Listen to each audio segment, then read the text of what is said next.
آپ نے ایک دفعہ اپنی مسجد میں غامدی صاحب کا داخلہ منع کر دیا تھا. قرآن میں تو یہ بھی نہیں آیا کہ آدم علیہ السلام پہلے پیغمبر ہے. آدم جس طرح ہم کہتے ہیں اپنی کہانیوں میں, ہماری ٹیکسٹ بکس میں لکھا ہوا ہے, اور اما حوا اور یہ اور پسلی سے نکلنا, یہ سب غلط ہے. پڑھنا اس کے سوری, ساتھ سوکھا ہوا گارا نہیں ہے, لیس دار گارا ہے. اولڈ ٹیسٹمنٹ آپ مجھے سنا رہے ہیں. نہیں, قرآن بتا. اولڈ ٹیسٹمنٹ شروع اس طرح ہوتا ہے. میں تو قرآن And مجید کا on the day one Lord said let there be Quran water and Majeed there was. یہ بھی طے پا گیا کہ آدم علیہ السلام پیغمبر نہیں تھے. اونٹ کو پیدا کرنے کا میں نے کہا اللہ تعالیٰ نے کیوں تشبیہ دی ہے؟ حابیل نے ایک بہن سے شادی کی, قابیل نے دوسری بہن سے شادی کی, تو یہ غیر اسلامی ہے. قبلۃ الاول بیت القدس کیسے ہے؟ پوری امت مسلمہ بے وقوفی کی بات ہے. تو خانہ کعبہ میں بھی تو 300 بت تھے نا. خانہ کعبہ میں بھی ہم سے پہلے کفار تھے.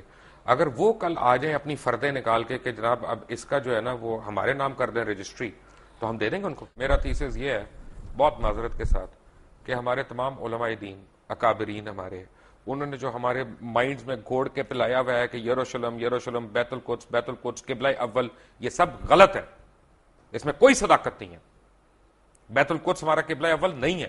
میرے نزدیک آپ بہت غلط بات کر رہے ہیں. قرآن حکیم میں, قرآن مجید میں تو عذاب قبر کا کہیں ذکر نہیں آیا. ایک تو ویسے مجھے آپ سے ڈر لگتا ہے, اوپر سے آپ جو ہے وہ پہن کے بھی سفید سب کچھ آگے ہیں, جیسے کفن باندھ کے آ جاتا ہے آدمی. سر سے نہیں باندھا جی, کفن سر سے نہیں باندھا. یہی تو ہم کہتے ہیں ہمارے علماء جو ہیں وہ خود اپنے سر سے کفن نہیں باندھتے, دوسروں کے بچوں کو بھجوا دیتے ہیں آگے ادھر ادھر. مجھے ایک بات پتہ چلی اور بڑے وثوق سے پتہ چلی کہ آپ نے ایک دفعہ اپنی مسجد میں غامدی صاحب کا داخلہ منع کر دیا تھا. اس کی کیا وجہ تھی؟ میں نے منع نہیں کیا تھا. اصل میں وہ وہاں آ کر جو ہے کچھ ایسی حرکتیں کرتے تھے کہ جس سے وہاں انتشار پیدا ہوتا تھا. تو ہمارے ایک صاحب نے اپنے طور پر جا کر ان سے کہا تھا کہ آپ ایک طرف تو ڈاکٹر اسار کو کہتے ہیں جاہل ہے اور گمراہ ہے, تو آپ یہاں کاہے کو آتے ہیں؟ تو بس اس کو انہوں نے سمجھا کہ گویا کہ یہ میرا حکم آیا ہے, لیکن میں نے کوئی روکا نہیں تھا. آپ نے میسج نہیں بھجوایا تھا ان کو؟ حالانکہ وہ آپ کے مسجد کے ساتھ رہتے تھے بالکل وہاں پہ, کافی دور رہتے تھے. وہاں سے ان کے بالکل پاس تو مسجد تھی ای بلاک. نہیں, وہ گائے کرائے پہ لے کے تو نہیں آتے تھے نا, وہ جس طرح آتے تھے وہ 2 منٹ کی ڈرائیو تھی ان کے لیے. جو بھی تھا, لیکن یہ کہ بہرحال وہ ایک مسجد چھوڑ کر میرے پاس آتے تھے. مسجد ان کے پاس تھی ای بلاک ماڈل ٹاؤن کی قریب. آپ کی شخصیت اتنی محصور کون ہے کہ ان کو آنا پڑا؟ لیکن ان کے لیے میں نہیں ہوں, وہ مجھ سے بہت بنیادی اختلافات رکھتے ہیں تو ہم اور مجھے ان سے بہت بنیادی. تو ہمارے جو پیروکار ہیں ان کو ہم یہ حق دیتے ہیں کہ کسی کو بھی مسجد میں داخلے سے منع کر دیں. نہیں, میں نے منع نہیں کیا آئے, لیکن یہ کہ کوئی وہاں پر ایسی ایکٹیویٹی نہ کرے. آدم علیہ السلام کے ہم سارے واقعات ہم نے سنے بھی ہیں, پڑھے بھی ہیں. اما حوا یا بی بی حوا, ان کا ذکر قرآن مجید میں کس جگہ آیا؟ قرآن مجید میں آیا ہے دونوں سے خطاب کر کے کہ اے آدم تم اور تمہاری بیوی دونوں جنت میں حوا رہو. کا نام تو نہیں آیا. حوا کا نام نہیں ہے. اسی طرح حابیل کا نام بھی نہیں آیا. حابیل کا نام بھی نہیں ہے. 2 اسی طرح قابیل کا نام بھی نہیں ہے. لیکن یہ واقعہ ہے. اچھا, تو یہ واقعہ بھی نہیں آیا کہ ہم نے حوا کو آدم کی پسلی سے بنایا؟ یہ نہیں, قرآن میں نہیں ہے. یہ ایک حدیث میں یہ بات الفاظ. قرآن مجید جو انسانیت کو شروع ہونے کا بتا رہا ہے اس میں یہ کوئی واقعات نہیں ہے. قرآن میں تو یہ بھی نہیں آیا کہ آدم علیہ السلام پہلے پیغمبر ہے. نہیں, قرآن مجید میں آیا نا کہ جب ان سے کہا ان کا پیغمبری کا نہیں آیا. نہیں, اتر جاؤ. نہیں, اما یاتینکم منی ھدی, جب جب میری طرف سے ہدایت تمہیں آئے گی. گویا کہ اس کے پہلے سے اعلان تھا کہ ہدایت آتی رہے گی, اور وہی ہدایت وہی کی ہدایت ہے جس کو وہ ہدایت آتی تھی وہ نبی ہوتا تھا. اصل میں قرآن مجید جہاں تک ہماری اور ویسے بھی قرآن مجید میں ایک مقام پر ان اللہ اصطفیٰ آدم و نوحا وآل ابراہیم وآل عمران علی العالمین, تو جہاں انبیاء کا ذکر ہے ان سب سے پہلے حضرت آدم کا ذکر ہے سورہ آل عمران میں. بڑی اچھی بات ہے ڈاکٹر صاحب. یہ دیکھیں نا, اصل میں جو میں نے جو آج تھوڑا سا پڑھ رہا تھا, کچھ پہلے بھی ہم نے پڑھا, تو آدم جو مجھے نظر آیا اس میں قرآن مجید میں, کیونکہ میں نے آپ کو عرض کیا تھا پہلے تھوڑی سی میں نے بھی صرف پڑھی ہے, تھوڑی سی نحو پڑھی ہے, کوشش کی ہے. میں طالب علم ہوں, میں اگر میں سے گستاخی ہو جائے تو پلیز مائنڈ نہ کریے گا. آدم جو ہے وہ بنی آدم کا ذکر ہے قرآن مجید میں, وہ ایک شخص کا تو نہیں ہے. مثلا میں آپ کو ایک آیت دکھاؤں, پڑھ کے سناؤں. نہیں, لیکن بہت سی جگہوں پر آدم ایک کی حیثیت سے. اصل میں یا آدم اسکن انت وزوجک الجنہ, اے آدم تم اور تمہاری بیوی رہو جنت کے اندر. تو یہاں بنی کہاں ہے؟ وَلَقَدْ خَلَقْنَاكُمْ, یہ آیت آپ سورہ اعراف کی پڑھ رہے ہیں. جی بالکل, ٹھیک ہے. تو یہ قرآن مجید میں مختلف تعبیرات ہیں. جی, صورناکم ثم قلنا للملائکۃ اسجدوا, اب اس سے اندازہ جو ہے یہ لگایا جا سکتا ہے کہ شاید پہلے ایک نوع جو ہے نوع آدم وہ پیدا ہوئی ہے، یعنی پوری ایک خلقت، ایک خلقت، ایک نوع، ایک آدمی نہیں، ایک سپیشیز، ایک آدمی نہیں، ان میں سے ایک آدمی چنا گیا ہے۔ یہ ہے در حقیقت اس آیت سے جو بات نکلی۔ تو جو ہمارے ذہن میں کانسیپٹس ہیں کہ آدم علیہ السلام، بابا آدم جس طرح ہم کہتے ہیں اپنی کہانیوں میں، ہماری ٹیکسٹ بکس میں لکھا ہوا ہے، اور اما حوا اور یہ اور پسلی سے نکلنا، یہ سب غلط ہے۔ پسلی سے نکلنے کا قرآن میں کہیں کوئی ذکر نہیں ہے، اور یہ غلط ہوا نا پھر۔ اب میں نہیں کہہ سکتا، لیکن یہ کہ قرآن میں ذکر نہیں ہے اس کا یہ مطلب اگر ڈاکٹر صاحب قرآن میں نہیں ہے تو غلط ہے۔ قرآن مجید میں اگر ذکر ہی نہیں ہے تو غلط ہوا نا۔ نہیں، ضروری نہیں ہے، قرآن میں ہر شے تو نہیں ہے، قرآن مجید میں ایٹم بم کا ذکر تو نہیں ہے، تو یہ تو نہیں کوئی بات ہوئی، وہ تو ایک بات ہے جس کا ذکر کیا، جس کا ایٹم بم سے ہمارے دین کا تو تعلق نہیں ہے نا۔ نہیں، لیکن یہ کہ آدم حوا سے بھی بڑا آدم حوا سے تو کیا، آدم سے ہے، آدم نبی تھے۔ کون سی حدیث میں ذکر ہے حوا کا؟ کس کا؟ بی بی حوا کا۔ خیر میں احادیث پر میری کوئی زیادہ نگاہ نہیں ہے، لیکن یہ کہ قرآن مجید میں ان کی زوجہ کا ذکر ہے۔ کیا یہ صحیح نہیں ہے ڈاکٹر صاحب؟ کیونکہ آپ اف آئی میں کم ٹو یو اگین، آپ کے ذاتی سوال میں کر رہا ہوں، کیونکہ آپ کی بھی ٹیچنگز وہی ہیں جو بہت پہلے جب آپ جماعت اسلامی میں ہوتے تھے، اور جب آپ نے جماعت اسلامی چھوڑی تو وہ ہم کہتے ہیں نا کہ جماعت ایک ایسا کمبل ہے کہ بندہ چھوڑتا ہے کمبل، لیکن کمبل بندے کو نہیں چھوڑتا، تو وہ آپ کے اوپر آج تک وہ حاوی ہیں ٹیچنگز۔ اس سے بہتر تعبیر یہ ہے جس نے کہا تھا کہ جو لوگ جماعت سے نکل جاتے ہیں ان میں سے جماعت نہیں نکلتی، یہ ایک بہتر تعبیر ہے کہ جماعت کا ایک بنیادی اب سردیاں آ رہی ہیں تو کمبل کا ذکر بہتر ہے، جس نے بھی کہا، لیکن اصل میں بات یہ ہے کہ بائبل تو ہے نا لائبریری آف بکس، جی ٹھیک ہے نا، جیسے جوش بائبل جو ہے 39 بکس ہیں، اسی طرح پروٹسٹنٹ بائبل بھی 39 اور 27 ہے، کیتھولک جو ہے وہ 46 بکس ہیں، لیکن ایک بک ہے بائبل کی، اس کا نام ہے بارنبس، جس کے اوپر جتنے جوش فرقے ہیں، کیونکہ ان میں بھی بہت فرقے ہیں، اور جتنے عیسائی، یا عیسائی نہیں کہنا چاہیے مجھے، ایک میرے ویور نے کہا تھا جی مسیح کہا کریں آپ ہمیں، مسیح برادران کے فرقے ہیں، وہ ساروں کا اس سے اختلاف ہے کہ یہ ہمارا بائبل ہے، کیونکہ اس بائبل کا مقدمہ جو ہے مولانا سید ابو العلا مودودی نے لکھا، اور انہوں نے اس کو پاکستان میں بھی انٹروڈیوس کیا، اور اس بائبل میں اس طرح کی بڑی کہانیاں، اور یہ جو ببلیکل سٹوریز ہیں ان کو آپ لوگوں نے اور خاص طور پہ جماعت کے اولین لیڈرز نے ہمارے مذہب کا حصہ بنا دیا۔ میں معافی چاہتا ہوں، پہلی بات تو آپ نے کہی کہ بائبل کی سٹوری ہے، برنباس کو انکلوڈ نہیں کرتے یہ بائبل میں، کوئی نہیں کرتا، وہ نہیں، اس لیے ہم نے تو مقدمہ لکھ دیا ان کا۔ نہیں، وہ دوسری بات ہے، سوال پہلے یہ ہے کہ جو لوگ بائبل کے ماننے والے ہیں وہ بائبل میں برنباس کو انکلوڈ نہیں کرتے، اس کا یہ مطلب نہیں کہ برنباس درست نہیں ہے، برنباس اس لیے کہ 104 بائبلز تھیں، گاسپلز، ٹھیک ہے، جن میں سے چن کر 4 کو جو ہے کینونیکل قرار دیا گیا ہے، 100 bibles are there which are not canonical، apocryphal کہلاتی ہیں، وہ ان میں سے ایک برنبا بھی ہے۔ جو قرآن مجید کی میں نے آپ کو آیت کوٹ کی، اس میں تو لکھا ہے خلقناکم، کم تو پلورل ہے، تو اس کا تو مطلب ہے کہ ایک فرد واحد نہیں پیدا کیا گیا، ایک ساتھ پتہ نہیں کتنے لوگ پیدا کیے گئے، پتہ کتنے لوگ، کن فیکون تھا نا۔ میں نے عرض کیا نا ایک species, homo sapiens species which are an animal, اس میں سے ایک کو سلیکٹ کیا گیا اور اس میں اللہ نے روح پھونکی، and he became Adam, he was a person, وَلَقَدْ خَلَقْنَاكُمْ ثُمَّ صَوَّرْنَاكُمْ ثُمَّ قُلْنَا لِآدَمَ آدم، اب آدم کا لفظ آیا، پہلے جو ہے جمع کا صیغہ آدم، جس طرح انسان کا لفظ قرآن میں آیا کہ انسان ایک فرد واحد بھی ہے اور انسان پوری انسانیت بھی ہے، الانسان بن جائے گا وہ، لیکن یہ کہ یہ اس میں تو انسانن ہوگا تو ایک انسان، الانسان تو سارے انسان، یا کوئی خاص معین، یہی آدم کے لیے بھی ہے۔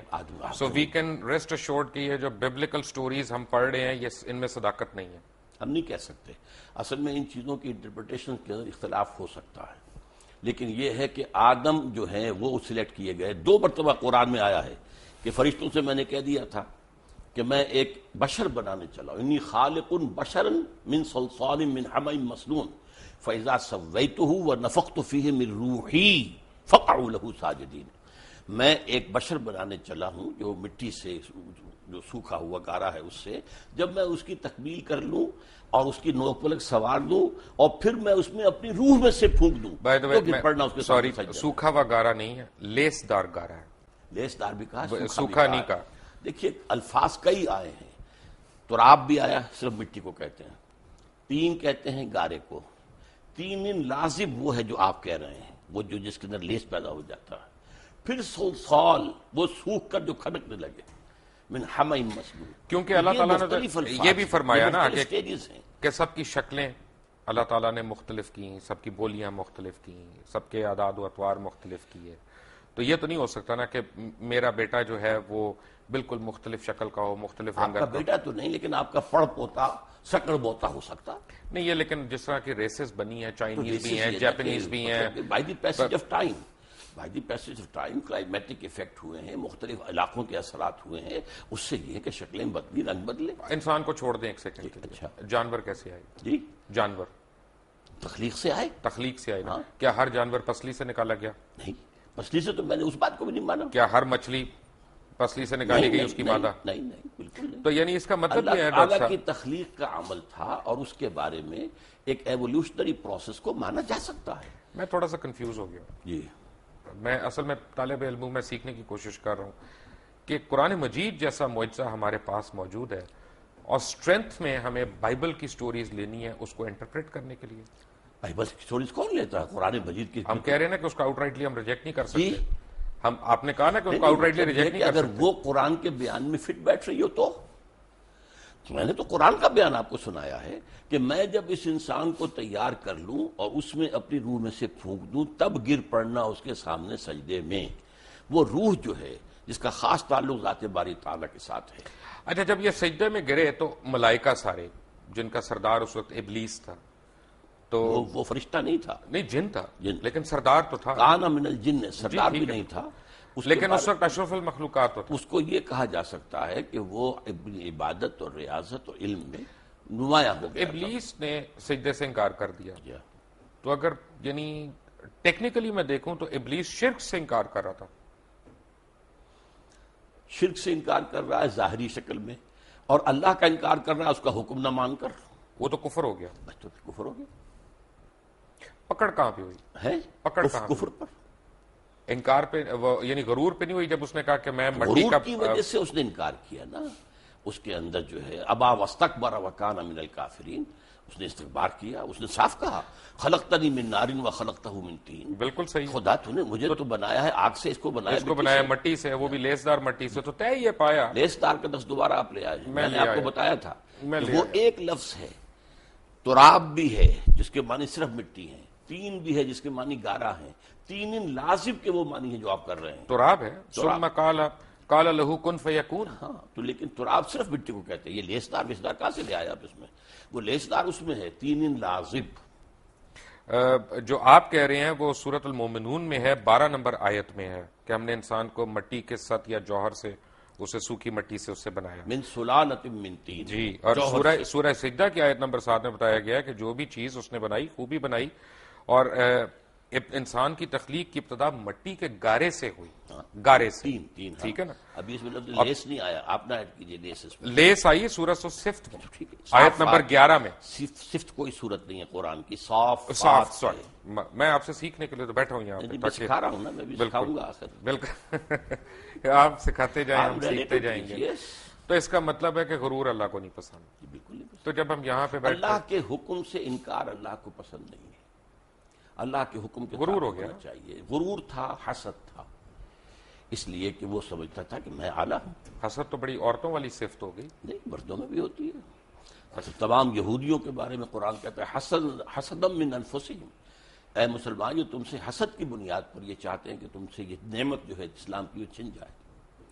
اصل میں تو وہ بھی مسلمان ہی تھے، لیکن انہوں نے حضور کو ماننے سے انکار کیا۔ بالکل، یہودی اور عیسائی یہ سارے مسلمان ہی تو تھے، کیونکہ دین ابراہیم ہے، اپنے اپنے وقت کے مسلمان تھے۔ یہ بڑی اچھی آپ بات بتا رہے ہیں مجھے، آنیسٹلی مجھے جو ہے نا اس کا تو یہ طے پایا کہ جب اللہ تعالیٰ نے کائنات کی تشکیل دی تو نہ صرف بنی نوع انسان بلکہ تمام جانور، جرند، پرند جتنے بھی ہیں وہ نر اور مادہ جوڑوں میں اس نے پیدا کیا۔